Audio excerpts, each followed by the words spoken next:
sebagian dari kalian akan merasa aneh. Ini sepatu yang masih baru kayak gini kok dipotong-potong. Buat apa sih? Tapi mungkin sebagian dari kalian yang lain akan merasa bahwa hal ini lumrah.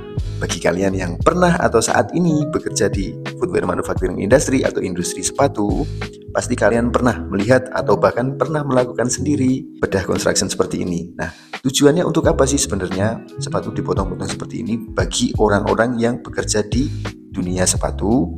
Gunanya adalah untuk mengetahui bagaimana sebuah sepatu, bagaimana konstruksi sebuah sepatu itu dibentuk.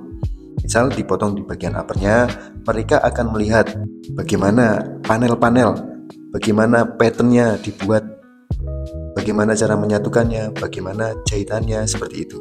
Untuk bagian bottom sendiri juga sama, mereka akan potong mengikuti section yang biasa tertera di drawing blueprint. Misal contoh, section A di bagian tengah, section B di bagian pulpit, section C dan D, dan seterusnya. Selamat datang di channel Aku Cinta Sepatu. Perkenalkan, saya Arifin. Saat ini saya bekerja sebagai footwear product engineer di Converse Jepang. Saya telah memiliki pengalaman lebih dari 10 tahun di dunia footwear manufacturing industry. Sebelum saya bekerja di Converse Jepang, saya sebelumnya bekerja juga di Adidas sebagai Assistant Manager Commercialization dan Development. Jadi, alhamdulillah sudah cukup memiliki pengetahuan yang bisa saya share kepada kalian. Nah, saya membuat channel YouTube ini untuk share banyak hal, share insight, informasi, pengetahuan yang saya ketahui selama ini tentang sepatu. Bisa dari materialnya, bagaimana proses manufacturing sepatu, quality standar, karir juga, semua hal tentang sepatu. Yang tujuannya adalah membagikan kembali apa yang telah saya dapatkan sebagai bentuk wujud rasa syukur. Kali ini saya akan membahas konstruksi single foxingnya milik Converse Nike atau Nike Converse. Kenapa saya menyebut Nike Converse ya? Karena di dunia saat ini, kalau teman-teman belum tahu, hanya ada 2 pemegang license Converse. Yang pertama adalah Converse Jepang, dan yang kedua adalah Nike Converse atau Nike Converse Global. Lalu bagaimana sih konstruksi single foxing dari Chuck Taylor All-Star milik Converse Global ini?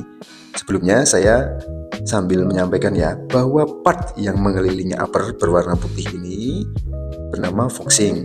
Nah, yang di depan ini namanya toe bumper.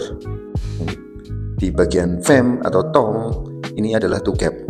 Ini adalah heel logo. Nah, konstruksi single foxing ini adalah konstruksi yang mengikat konstruksi upper dan bottom outsole. Ini sudah saya potong mengikuti section sesuai yang biasa tertera di drawing blueprint ya. Section A vertikal, section B di bagian pull gird, lalu section C dan section D. Nah, kita akan lebih jelas melihat konstruksi single foxing apabila kita melakukan pemotongan masing-masing section ini. Teman-teman akan melihat dengan jelas konstruksi single foxing ini menjembatani antara upper dengan bottom outsole.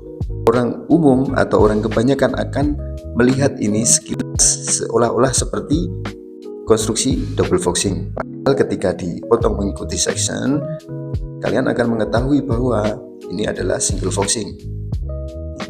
Jadi satu kesatuan dibuat dengan tubing mold.